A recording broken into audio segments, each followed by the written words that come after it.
রাজ্যের পালাবদলের পর সব থেকে বড় দিন বা অধ্যায় গেল গতকাল। একেবারেই প্রথম উইকেটের পতন হলো তৃণমূল কংগ্রেস। মমতা বন্দ্যোপাধ্যায়ের অত্যন্ত কাছের দমকল মন্ত্রী সুজিত বসু গ্রেপ্তার হলেন গতকাল। অন্যদিকে রথীন ঘোষ খাদ্যমন্ত্রী, তাকে বারবার ডাকা হচ্ছে, তিনি অজুহাতে এড়িয়ে যাচ্ছেন। যে কোনো মুহূর্তে তিনিও গ্রেপ্তার হবে পুরো সভার বেআইনি রিক্রুটমেন্ট এর জন্য। মমতা বন্দ্যোপাধ্যায়ের জেলে যাওয়াটা শুধুমাত্র সময়ের অপেক্ষা। শুভেন্দু অধিকারী যেদিন প্রথম ক্যাবিনেটে একাধিক গুরুত্বপূর্ণ সিদ্ধান্তগুলো নিলেন, সেই সিদ্ধান্তগুলো আপনাদের সামনে আমি বলবো, আপনারা জেনেও গিয়েছেন, কিন্তু সেগুলো মাথায় রাখুন যে এই প্রত্যেকটি সিদ্ধান্ত 1, 2, 3, 4 করে শুভেন্দু অধিকারী বলে দিয়েছিলেন যে প্রথম ক্যাবিনেটে এই সিদ্ধান্ত নেব, এবং সেটা তিনি করেছেন। শুভেন্দু অধিকারী এটাও বলে দিয়েছিলেন যে তৃণমূল কংগ্রেসকে, বিরোধী দলনেতা থাকাকালীন, যে তৃণমূল কংগ্রেসে যারা অন্যায় করেছেন, চুরি করেছেন, মানুষের দুঃখের কারণ হয়ে দাঁড়িয়েছেন, তাদের জেলের ঘানি আমরা টানাবো। মমতা বন্দ্যোপাধ্যায় সব থেকে বড় দুর্নীতিবাজ তৃণমূল কংগ্রেসের মন্ত্রিসভার মধ্যে, এবং এই সুজিত বসুরা মমতা বন্দ্যোপাধ্যায়ের অনুপ্রেরণা ছাড়া কোনো রকমেরই দুর্নীতি করতে পারতেন না। দমকল মন্ত্রী, তিনি তার গ্রেপ্তার হওয়ার সময়ের অপেক্ষা।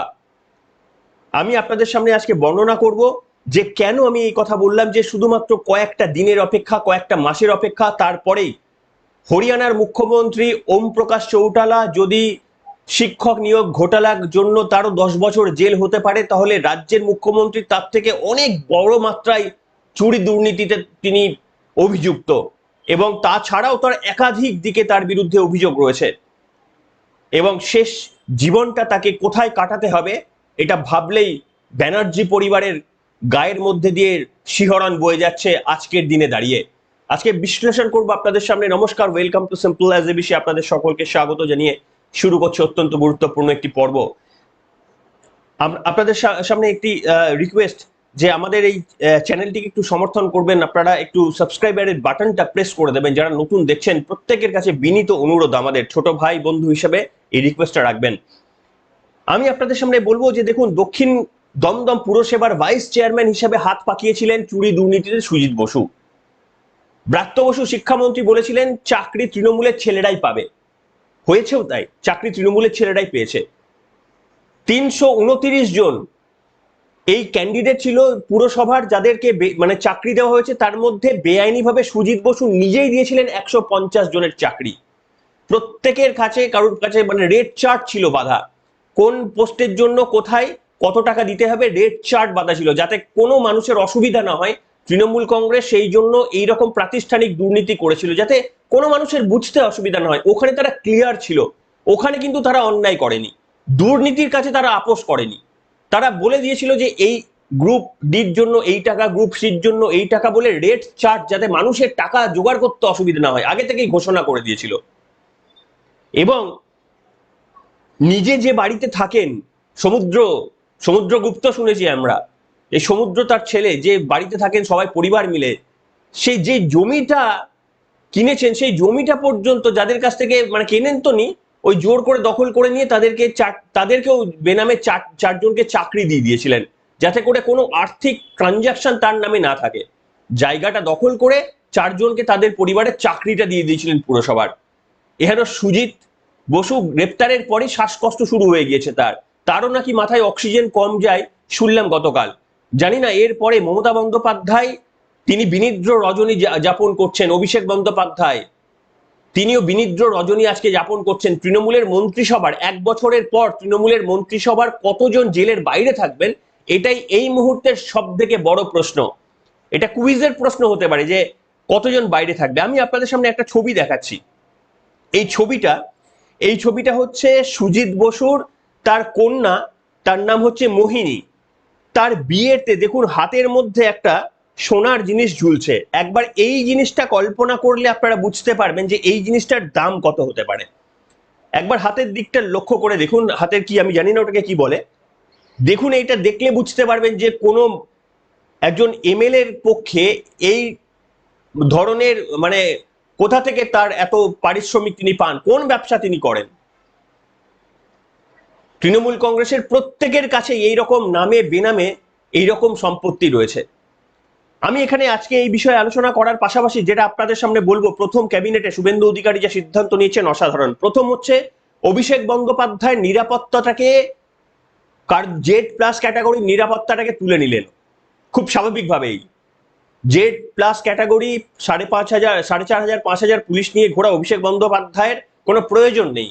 তিনি মোটেই পশ্চিমবঙ্গের জন্য ভিআইপি নন, তিনি সাংসদ হিসেবে যেটুকু প্রয়োজন সেটুকুই তার জন্য বরাদ্দ করা হয়েছে। শুভেন্দু অধিকারী গতকাল যা যা সিদ্ধান্ত নিয়েছেন আপনারা সবগুলোই জেনে গিয়েছেন, কিন্তু তার মধ্যে যেগুলো হয়তো জানেননি সেটা আমি আপনাদের বলবো। যেটা সিদ্ধান্ত হয়েছে যে কোনো আইএস আইপিএস অফিসারদের শুভেন্দু অধিকারী মুখ্যমন্ত্রী বলে তাকে মাননীয় মুখ্যমন্ত্রীর অনুপ্রেরণায় বলে কথাটা লিখে শুরু করতে হবে না, কিংবা কোনো ফলকে মাননীয় মুখ্যমন্ত্রীর অনুপ্রেরণায় এই শব্দবন্ধ ব্যবহার করতে হবে না। আর এটা না বললেই তার মুন্ডুচ্ছেদ হবে, এরকম কোনো হবে না। অভয় দিয়েছেন বিরোধী দল, মানে মাফ করবেন, মুখ্যমন্ত্রী শুভেন্দু অধিকারী। বুঝতে পেরেছেন? প্রথম ক্যাবিনেটে এই সিদ্ধান্ত সাহস দিয়েছেন। সুব্রত গুপ্তকে অবজারভার করে নিয়েছিলেন এবং মনোজ আগরওয়াল, আমি আপনাদের সামনে প্রথমেই খবরটা দিয়েছিলাম, চিফ সেক্রেটারি বানিয়ে নিয়েছেন। মমতা বন্দ্যোপাধ্যায় চোরেদের মন্ত্রিসভার চিফ সেক্রেটারি ছিলেন সর্বশেষ নন্দিনী ম্যাডাম, যিনি ফাইল চুরি আটকাতে মমতা বন্দ্যোপাধ্যায়ের পিছু পিছু চলে গিয়েছিলেন।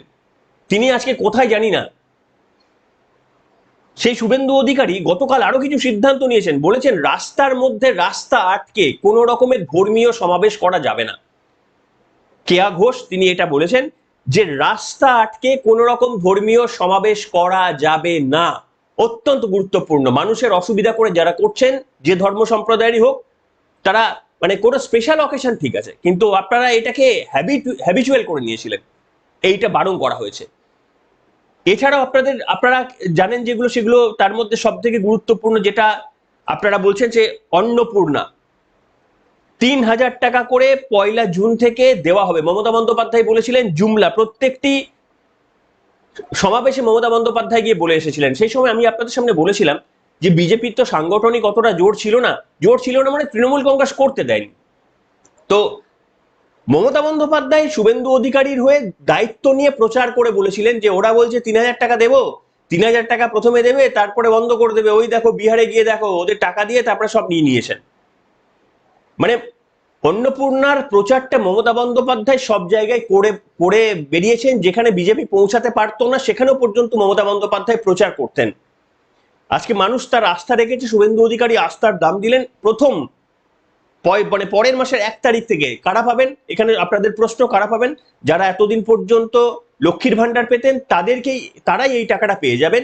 কোনো চেঞ্জ, কোনো কিছু করতে হবে না, যদি না আপনাদের আলাদা করে বলা হয়। আর নতুন নাম হয়তো পরে তোলা যাবে, সেই নিয়ে এখনো কিছু বক্তব্য বলা হয়নি, সময় লাগবে, পরে হয়তো আপনারা তুলতে পারবেন। এইখানে শুভেন্দু অধিকারী বলেছেন মেয়েদের জন্য সরকারি বাসে ভ্রমণ ফ্রি, যে কোনো সময় যে কোনো জায়গায় যেখান থেকে খুশি আপনারা যেতে পারেন, সরকারি বাসে ভ্রমণ ফ্রি। এরপর বলছেন যে কোনো সামাজিক প্রকল্প বন্ধ হবে না, সেটা মমতা বন্দ্যোপাধ্যায় রিজিমেই চলে আসুক কিংবা বামফ্রন্টের সময় তৈরি হোক না কেন, কোনো প্রকল্প, সামাজিক প্রকল্প বন্ধ হবে না, সেগুলো এগিয়ে নিয়ে যাওয়া হবে।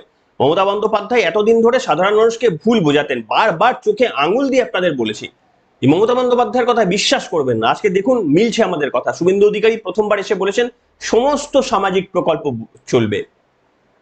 এবং এখানে আপনারা জানেন যে মমতা বন্দ্যোপাধ্যায় কত বড় একজন অপরাধী মানসিকতার একজন মুখ্যমন্ত্রী ছিলেন, যে ভারতবর্ষের বিএনএস কে, ভারতীয় ন্যায় সংহিতা, যেটা সম্ভবত 2024 সালে পাশ হয়েছিল 2 কক্ষে, সেই বিএনএস কে পর্যন্ত মমতা বন্দ্যোপাধ্যায় পশ্চিমবঙ্গে লাগু হতে দেননি। তিনি আমাদের ঔপনিবেশিক যে সমস্ত শাসনগুলো ছিল পুরনো ইংরেজদের আমলের, CrPC, IPC, Indian penal code, এই সমস্ত ঔপনিবেশিক ইংরেজদের তৈরি করা আইনগুলো, সেইগুলোকেই কার্যকর করে রেখে দিয়েছিলেন। অথচ গোটা ভারতবর্ষে বিএনএস দিয়ে চলতো, কেউ জানতেনই না। প্রথমবার এসে শুভেন্দু অধিকারী বলেছেন আজ থেকে বন্ধ, আজ থেকে সিআরপিসি, আইপিসি বন্ধ, আজকে বিএনএস এর ধারায় আইন চলবে। একটা ছোট্ট উদাহরণ দিই, ধরুন সিআরপিসি কি difference, IPC Indian penal code, সিআরপিসিতে একজন ধর্ষকের সাজা 10 বছর হতে পারত, ম্যাক্সিমাম 10 বছর। সেটা ভারতীয় ন্যায় সংহিতাতে তার প্রভিশন 20 বছর থেকে ফাঁসি বা মৃত্যুদণ্ড পর্যন্ত করা হয়েছে।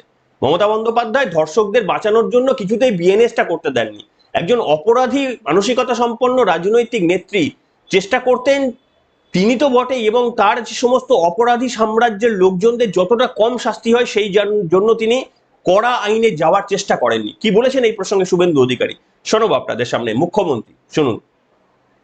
বিএনএস ভারতীয় ন্যায় সংহিতা, যা মাননীয় প্রধানমন্ত্রী নরেন্দ্র মোদীজির নেতৃত্বে কেন্দ্রীয় স্বরাষ্ট্রমন্ত্রী মাননীয় অমিত শাহজি পার্লামেন্টের দুটো কক্ষে অনেক আগে অনুমোদন করেছেন, রাষ্ট্রপতি মহোদয়ের সই হয়েছে, রুল হয়ে গেছে।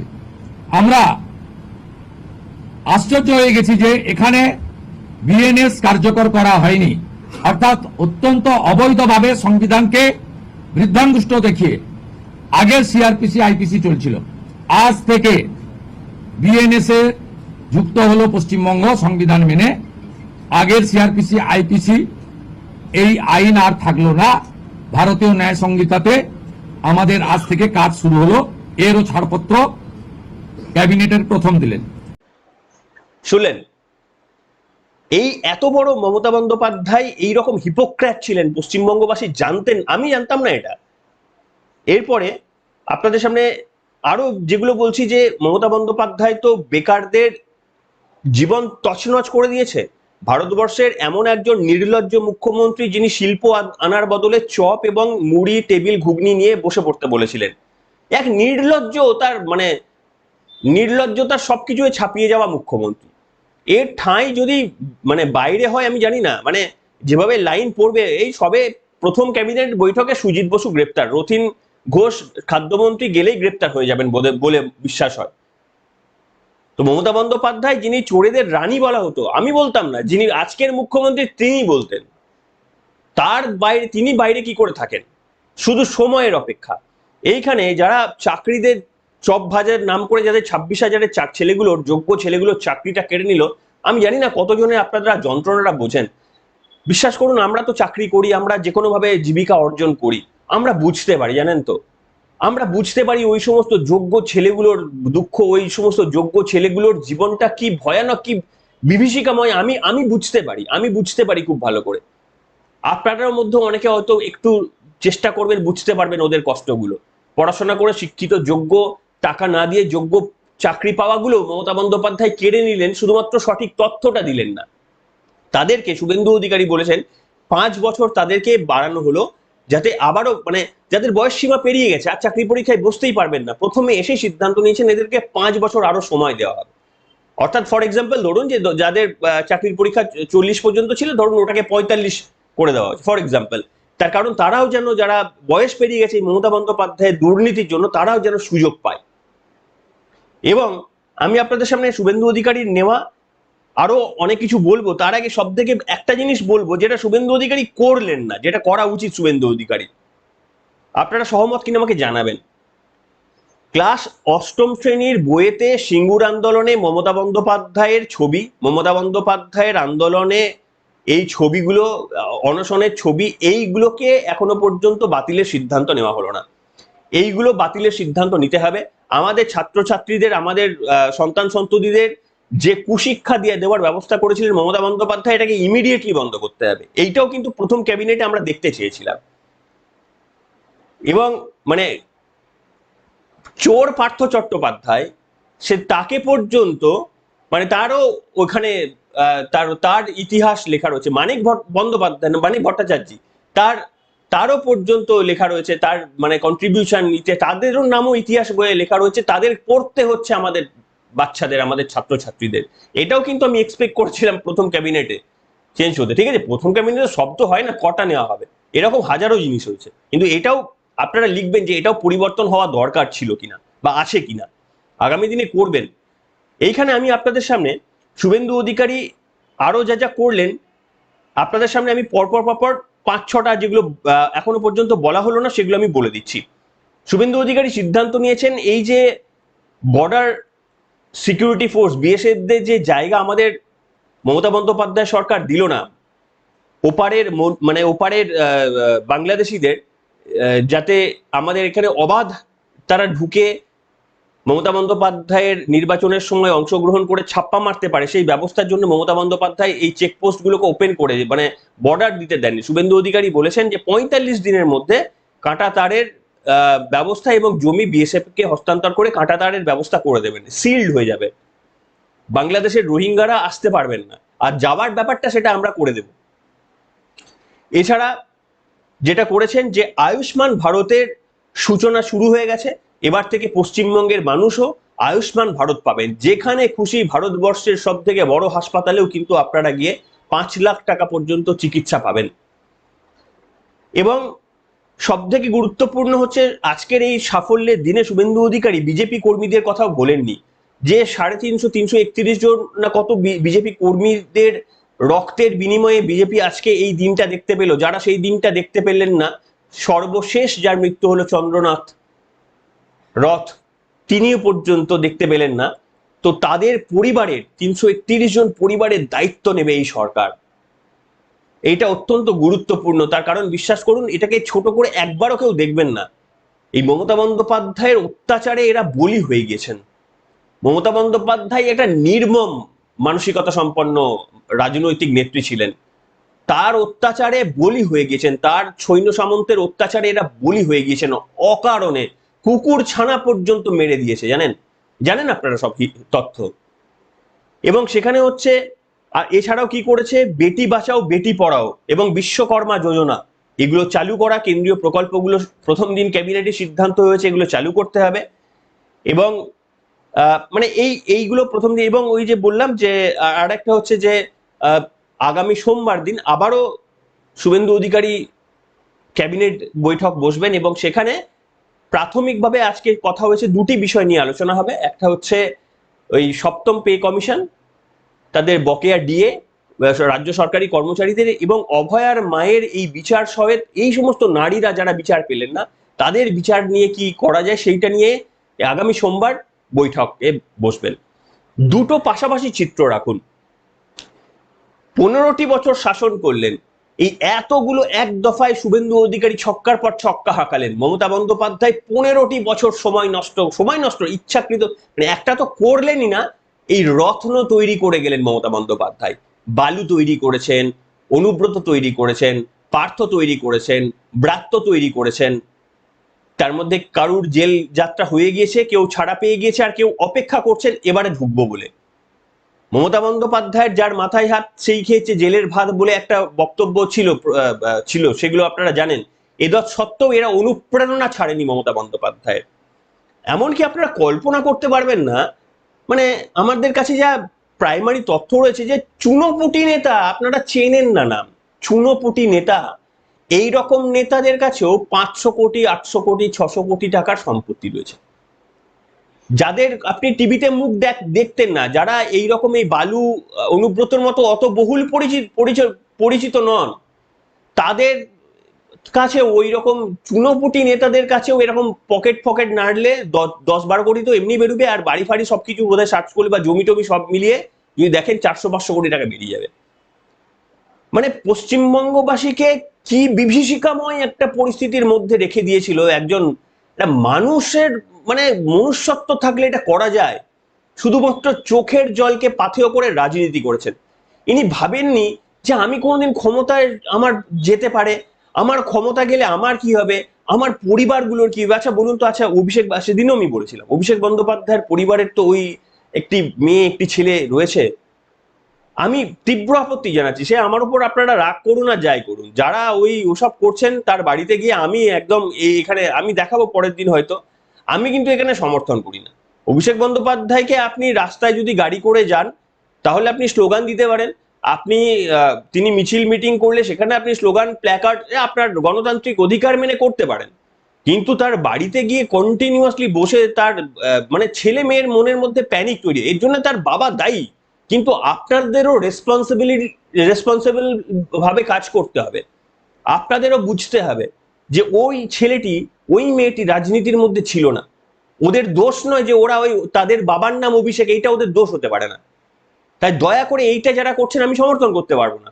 আপনাকে গালি দিন, আমাকে গালি দিন, আমি সমর্থন করতে পারবো না, কোনোভাবেই সমর্থন করতে পারবো না। কিন্তু এইটা আমি সমর্থন করি যে অভিষেক বন্দ্যোপাধ্যায়ের মতো মানুষ, যারা হাজারো হাজারো লাখো লাখো পশ্চিমবঙ্গবাসীর একেবারেই মানে দুর্দশার কারণ হয়ে দাঁড়িয়েছিলেন, তাদের জেলের বাইরে বেশি দিন থাকা, 10 পয়সার দুর্নীতি যদি প্রমাণ করতে পারেন ইডি সিবিআই লাগবে না, ফাঁসি কাটে, ওই বক্তব্যগুলো শোনাবো, সময় আসুক, আবারও মনে করিয়ে দেব। এই রকম নির্লজ্জ রাজনৈতিক দল এবং তাদের নেত্রীরা জীবনে ভাবেননি যে একবার যদি হেরে যায়, এই মানুষের উপর অত্যাচার করছি, এই মানুষ, আমাদের তো গণতান্ত্রিক দেশে, এরা তো আমাদের বিরুদ্ধে প্রতিবাদ একদিন করবেই। লাস্ট যখন আরজি করের আন্দোলন হলো, তারপরেও এরা শিক্ষা নিল না, এরা এত বড় দুর্নীতিবাজ, তখনও এরা শিক্ষা নিল না। আজকে শুভেন্দু অধিকারী মাত্র একটা দিন নিয়ে, মমতা বন্দ্যোপাধ্যায় 15টি বছরে যা যা করতে পারলেন না, তাকে দিয়ে যা যা করানো গেল না, আন্দোলন করেও যা যা করানো গেল না, একটি দিন মাত্র 24 ঘন্টার একটা ক্যাবিনেটের বৈঠকে সমস্ত সিদ্ধান্ত নিয়ে নিলেন। তার মানে 1 বছরে কত সিদ্ধান্ত নেবেন? আর আপনি মনে করেন যে মমতা বন্দ্যোপাধ্যায় আর জেলের বাইরে থাকবে? তার দিন ঘনিয়ে এসেছে। প্রমাণ করতে হবে কেন্দ্রীয় তদন্তকারী সংস্থাদের, যেমন এতদিন পর্যন্ত প্রমাণের অভাবে ওই সুজিত বসু ছাড়া পেয়ে গেছিলেন, বড় করে বলেছিলেন কই আমার তো কোথাও এখানে লিস্টে আমার আমার নাম, চার্জশিটে আমার নাম নেই, আমি তো দুর্নীতির সঙ্গে জড়িত নন। আজকে তার গ্রেপ্তার হয়েছে, বাকিরাও জোর গলায় যেমন বলছেন, তাদের গ্রেপ্তারটা শুধু সময়ের অপেক্ষা। পশ্চিমবঙ্গকে কলঙ্কময় অধ্যায় থেকে বেরিয়ে আসতে হবে। আপনাদের সহমত আছে কিনা লিখে জানাবেন। কোথাও মানে ক্রিটিসাইজ করতে থাকলে ডেফিনেটলি করতে পারেন, তবে সমর্থন করবেন, চ্যানেলের সাবস্ক্রাইবের বাটনটা একটু প্রেস করবেন। আপনাদের সকলকে ধন্যবাদ জানিয়ে এখানে শেষ করলাম।